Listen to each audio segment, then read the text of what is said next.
Well, the weekend has begun. So, for today, we're going to be doing two reviews. The first one is, of course, we continue with day 5 of the best of the Super Juniors. Now, keep in mind, folks, there are those wrestlers still at the bottom. There's still those who are, in fact, are going to be undefeated. But anything could change from here on out. So, basically, we're going to see both the A block and the B block, of course, in action. So, let's see how things will roll up from there. And then finally, AEW Collision, featuring, of course, many matches. The main event features Powerhouse Hobbs taking on Wheeler Yuta, and we got also a number one contendership for the AEW World Tag Team belt. So whoever walks out of this match will face the Hurt Syndicate at Double or Nothing, and plenty other matches as well. And then, as always, we're going to be capping up our episode with some news updates to give you guys updates on what's been happening in the world of pro wrestling, such as what events the promotions are thrown out, who's booked, what matches are set, including developments that are happening in the world of pro wrestling as we speak. So, let's get ready for another episode of the Deleted Wrestle Zone.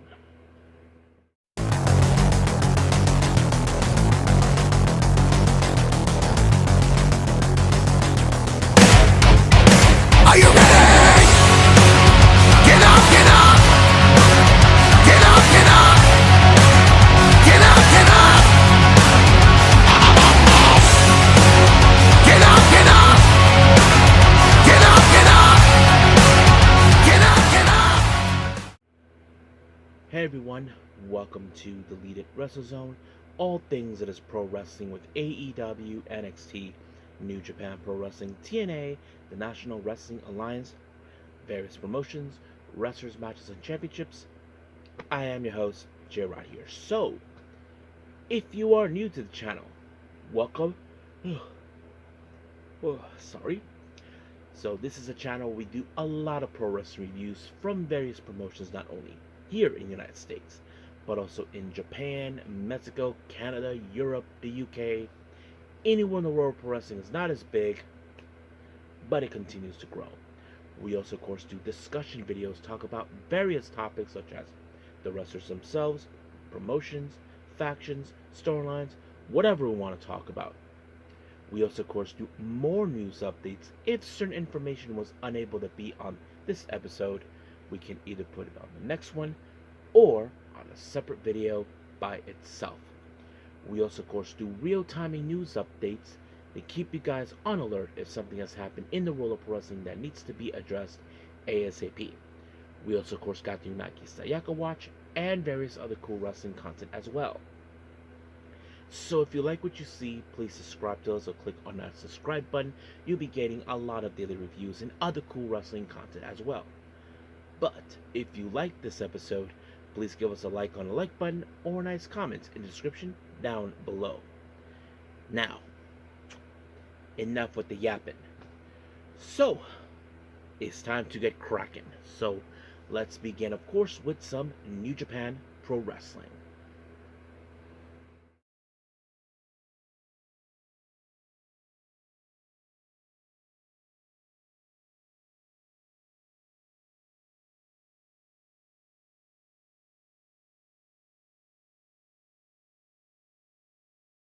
Okay, New Japan Pro Wrestling Day 5 of the Best of the Super Juniors, and they were in Yoyogi National Gymnasium 2, so they were not in Corking Hall, in case anybody asked what the venue was. Now, our opening match is the A block. We have Ninja Mac versus Master Wato. Now, this match was a very interesting one. Now, I often say Ninja Mac is an incredible wrestler. I always say that I always bet Ninja Mac all the time. One thing was interesting is that he comes out, gives Stuart Walker, the Walker Stewart, I think that's his name, the English commentator, a mask. Now, the match was going great until Master Wato just took the mask and puts it on himself, try to be like a doppelganger of Ninja Mac, you know. But there was one thing I know for a fact, that he will never duplicate what Ninja Mac does, because he's a unique wrestler. Now, if you guys remember, he did this crazy thing that he calls the Super Ninja, but now he calls it the Super Ninja Special, where he jump off the ring, continue with his little flippy thingy, And it was a pretty good moment. I mean, I don't know what Master Wato was thinking. So many of you might have thought that he was going to win because he really is an amazing wrestler. But unfortunately, Wato got away with it, with of course, with a submission, and just like that, he wins his next 2 points, giving him the total of 4. So basically, for him, he has about. Let me pull up the record here. So Wato has 2 wins and 2 losses, while Ninja Mac, I believe he has 3 losses, 1 win and 3 losses. So we'll see how things roll up with those guys. Now B block, we have Ryosuke Taguchi versus Yo.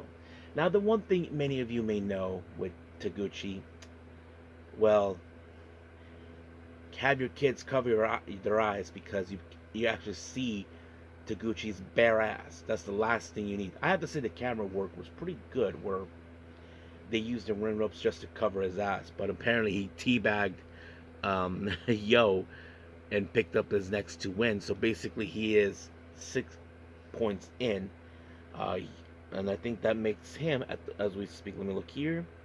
Yes, he has 3 wins and 1 loss. So basically, should be right now tying up real soon. And as for Yo, he has just 4 points, giving him with the total of 1 win and 3 losses. Now back to A block, Yoshinobu Kanemaru versus Francisco Akira. Now we cannot deny that Akira is a interesting wrestler to watch, but however, when it comes to Kanemaru, you all know when it comes to him, he'll always have helping hand. And this time he actually used the whiskey mist in his favor, then put Akira in the cradle. So basically, they like to steal the moments, and not to mention get away with it. So Kanemaru, right now, he has about what? Yeah, just 2 wins and 2 losses, while Akira has 2 wins and 2 losses. So both guys have 4 points. Jumping into B block, Show versus Rob Eagles. Now, of course, when it comes to Show, that little bastard, he likes to cheat. That's always been his end games. He's trying to prove that he is the best junior heavyweight competitor. Bullshit. No, he's a pathetic loser with crybaby diapers. But of course, Robbie Eagles had this match on the way. Not to mention, Hartley Jackson was evicted. Classic, Show tried to manipulate the way. And of course, he had Yujiro by his side. And then the wrench was also in play. And that allowed for Show to pick up the win with 4 points in total, giving him 2 wins and 2 losses. Same thing with Robbie Eagles as well. He's currently with 4 points, with 2 wins and 2 losses. Next up, we have back to the A block. We have Robbie X versus Clark Connors, Bullet Club versus Bullet Club. So you can say it was a fantastic match. I mean, we know it's capable. One thing was funny is that Shota Kato got caught in a crossfire when a tire that, of course, Clark Connors brought in one day during the post-match comments was used accidentally against him. He was intending to use it on Robbie X, but it did not work. However, Robbie X could have won this match, but it was Clark Connors with the no chaser, and just like that, 1, 2, 3, he picked up his next 2 points with just 2 wins and 2 losses. Same thing with Robbie X. And of course, we did see the respect of the Bullet Club sign. So basically, they're good. Nothing compared like they do with the House of Losers. Next up, we have Taiji Shimori versus Titan. Of course, this was going to be an interesting matchup. I mean, Titan, he's one of those wrestlers that many people will love to see. He has become the IWGP Junior Heavyweight Champion, but he has to go against Taiji Shimori. But in the end, it was Titan who used a submission move, not the Llave Immortal, which he normally would use.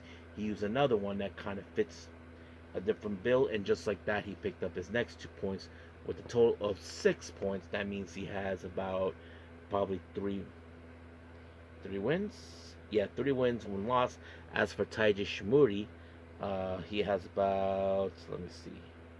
Yeah, 1 win and 3 losses. Now back to B block, we have Kosa Fujita versus Kushida. Now keep in mind, Kosa Fujita from here on out is undefeated.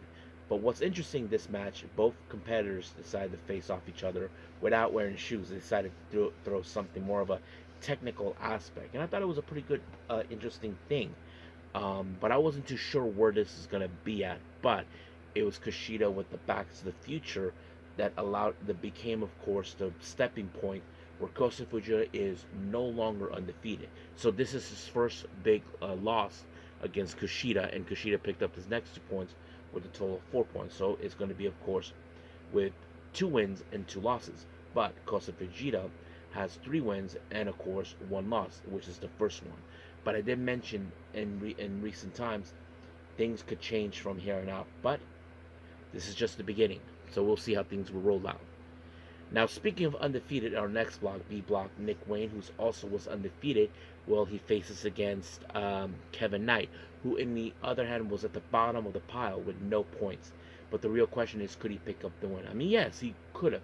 And I thought it was a fantastic match. I mean, he did everything humanly possibly. I mean, he tried to use his high-flying maneuvers, even the DDT, but it was the UFO splash that allowed him to pick up his next 2 points. But also at the same time, Nick Wayne, this is his first loss so far. So right now he has 3 wins and 1 loss. As for Knight, 1 win and 3 losses. Now back to A block, we have Dragon Dia versus Hiromu Takahashi. Now Hiromu Takahashi has only picked up 1 win, but the real question, he hasn't picked up any other wins. But Dragon Dia was not facing a slouch, in case anybody asks. He knows it. What's his name? Hiromu is one of the best junior heavyweight competitors, but in the end, it was, of course, the sunset flip that allowed him to pick up the win against Hiromu, and just like that, 1, 2, 3 is over. So Dragon Dia has 6 points with 3 wins and 1 losses, while Hiromu has 1 win and 3 losses. Our main event, Maho versus El Desperado. Now, Desperado did mention in an interview that he does consider Mao a threat. I mean, he did face one threat and another one just arose. The first one was Nick Wayne, and he won that match. But the real question is, will we see that happen again? Well, it did not, because there was interesting moments. Mao accidentally cut her red shoes, and then, of course, Desperado actually picked up the one when he applied the Pinchy Loco, and just like that, 1, 2, 3, he wins. So basically, both men ended up with 4 points. Desperado gains 2 more points and adds 4. That means he has 2 wins and 2 losses. Same thing with Mao. So we'll see how things will progress on the next event with the best of the Super Juniors. But as of right now, let's move on with AEW Collision.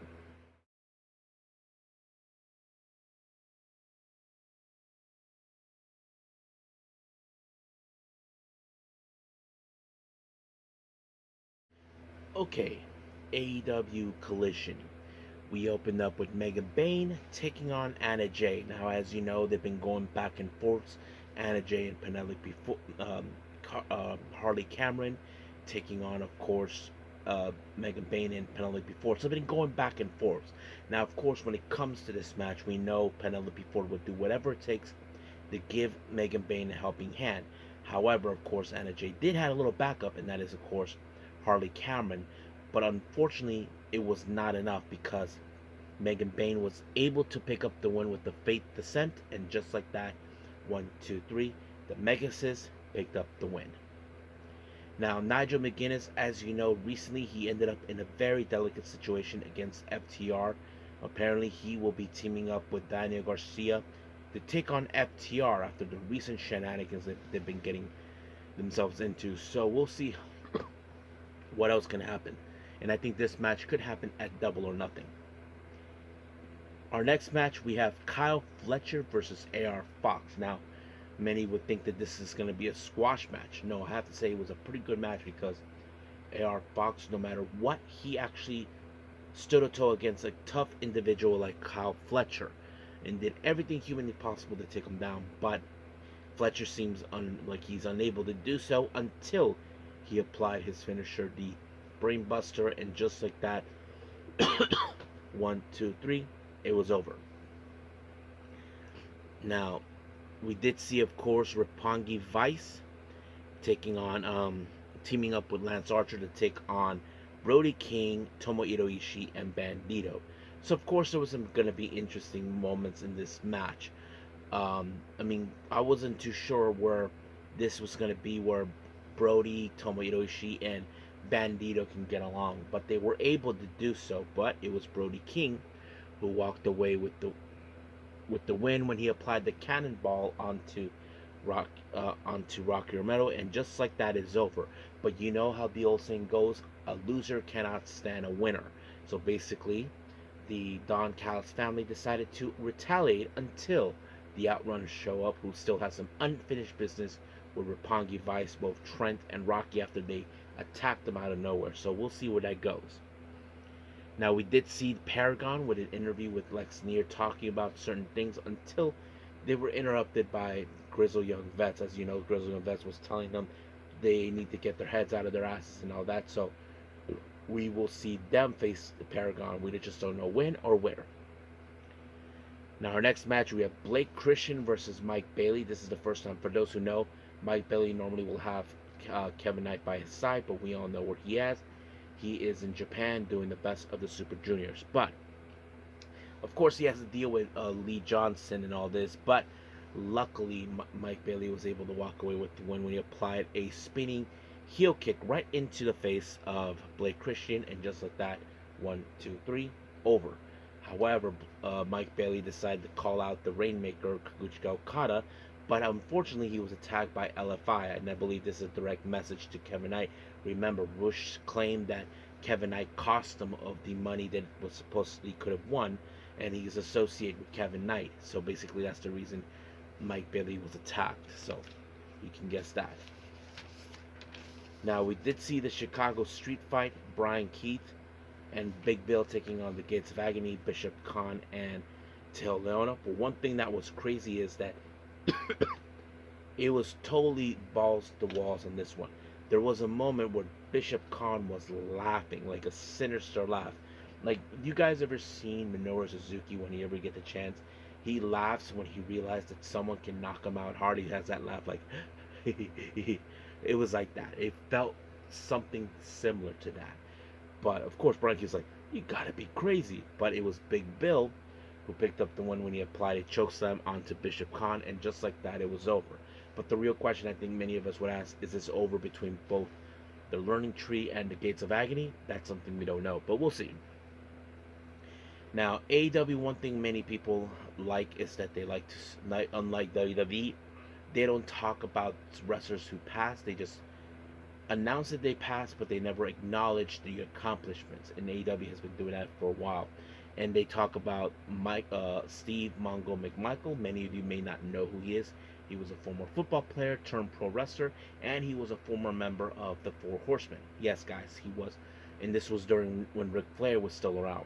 And of course, many of you know that Mongo was married to Deborah McMichael, that blonde lady we saw who validated for Jeff Jarrett, and of course Owen Hart, and of course Alex Wright back in WCW. So that kind of sets it up. But of course, we did see Misty. I think it was his wife, a former member of the Four Horsemen, Dean Malenko, and of course the leader of the Four Horsemen, Ric Flair. So it's great to see the Nature Boy, paying tribute to a fallen horseman. Now, our next match is a #1 contendership for the AEW World Tag Team belts at Double or Nothing. Sons of Texas, Sammy Guevara and Dustin Rhodes taking on the Crew, Action Andretti and Lio Rush. Now, of course, the Crew have been determined to pick up the win and get a shot of the tag team belts. But however, they were put in this position thanks to MVP, and of course, it happened. And then we were seeing some cutting corners from the Crew, but it was Sammy Guevara that was able to pick up the win when he applied the GTH onto Action Andretti, and just like that, 1, 2, 3, it was over. Now, Lex Neer talked to Chris Sadler after what happened in the match with Willow. She was unaware that Marina Shafir showed up. However, Willow is starting to go on paranoid, saying that this was a setup. But Chris Sadler tried to say, I had nothing to do with it. But Willow doesn't trust her. So you probably know how that ends up. Now, our next match, our main event, is Wheeler Yuta versus Powerhouse Hobbs. Of course, I'm sure Yuta has been looking for get payback on Hobbs for taking the trios belt, but of course that Hobbs was not going to let take any crap from him, but it was a spine buster that sealed the deal for him. But Marina Shafir showed up and attacked, and then Willow Nightingale showed up as well. Even took care of Yuta, but they her name? Marina, and of course Wheeler just left. But Chris Statlander was watching this. I don't know exactly what's going on. Some people think that maybe this is a way to help Willow Nightingale. We know that Chris has been trying to bury the hatchet with her, but yes. So we'll see how things will roll up for that. But as of right now, we are officially done um, with all the reviews. Let's move on with some news updates.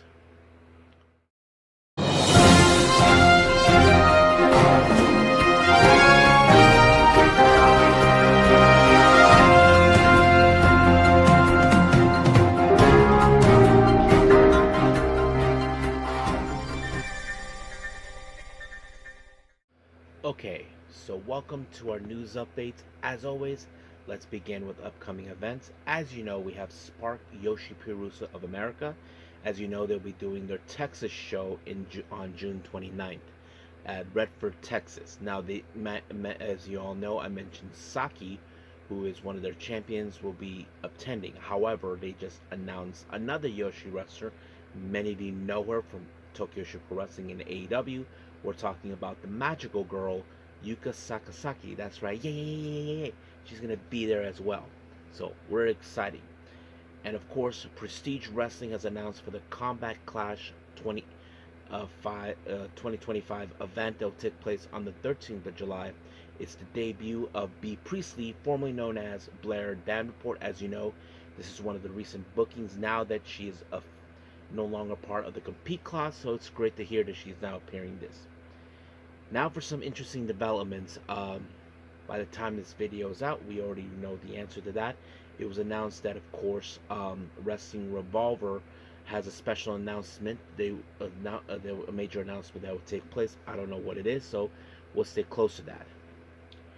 Fightful Selects reports that former WWE Xia Li, now goes by Lei Yeng Lee, has won her first MMA match. So this is a good accomplishment from her, and there's that. Now, many of you know this. Recently, there's been a lot of controversy regarding about the well-being of Sabu in his last match. Many of you know this particular individual, former ECW diva, Francine, was talking about Sabu.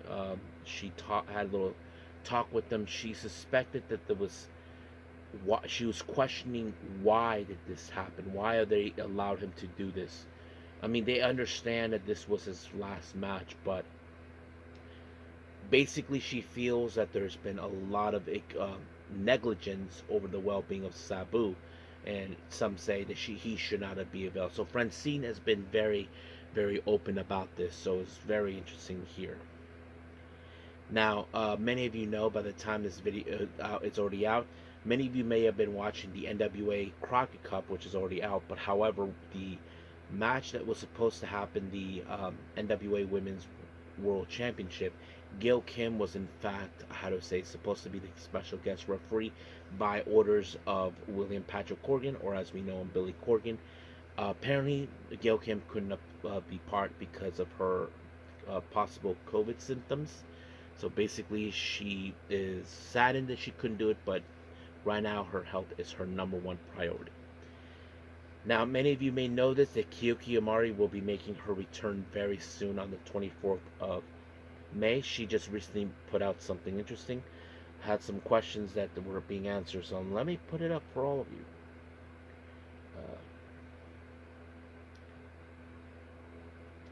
you. She asked about her. They asked about her injury status. She says, "I'm completely fine now. I have resumed in-ring training, and I'm also taking some bumps again." So basically, she's doing great. And then she talks about learning of her injury. The moment I got injured, it hurt, but when I walked down the final ramp myself, I didn't hurt at all. Even when I was being taken to the hospital by ambulance, I thought it was just a sprain. So the moment I heard that the diagnosis, I almost cried. Yeah, I mean, I get it because people just wouldn't presume that it was the worst that could happen, but it did. It makes perfect sense. Um, her she even talks about her rehabilitation of her knee, of her injury. She said, "I was really depressed that I got injured, even though I was the champion, and I was really painfully to have fluid drain on my knee for the first time in my life. At the time, the person who reached out to me was Nanane-san, Nanane Takahashi. That's why I couldn't stand and thought not being part of Nanane's retirement show as a wrestler. I worked hard on my rehabilitation with the sole desire to absolutely return to at Yoyogi." So basically, she knew what was happening. Her long recovery. Well, it looks like it's going to be a fruition. But now she talks about interesting business. Many of you may know this or not. Mayu Iwatani said that she wants to be the first person to be ever held both the IWGP Women's Championship, now the GHC. And this is what she had to say about that, about Mayu now aiming to wear her title. "After watching her win Nanane-san, I thought she was an absolute monster, but that's what made me excited. It made me want to fight her, even team up with her. Of course, I also want to defend my title against Goto, and to that end, I will win overwhelming in my return match." So basically, she is not afraid of Mayu. She knows what she's capable of. And of course, she will defend her belt, but we'll see things as it unfolds. But as of right now, we'll leave things as it is. And until then, let's call it a day. Hope everybody enjoys this episode coming up. I haven't decided yet what's going to be for the next episode. I might have to wing it. I hope you guys enjoyed the previous episode where we talked about Choco Pro and everything else. But we'll see what happens until then. So, we'll leave things as it is. So until then, I will see you guys in the next DWZ time. Same DWZ channel. I must bid all of you adieu. So, goodbye. And have a nice day. Bang.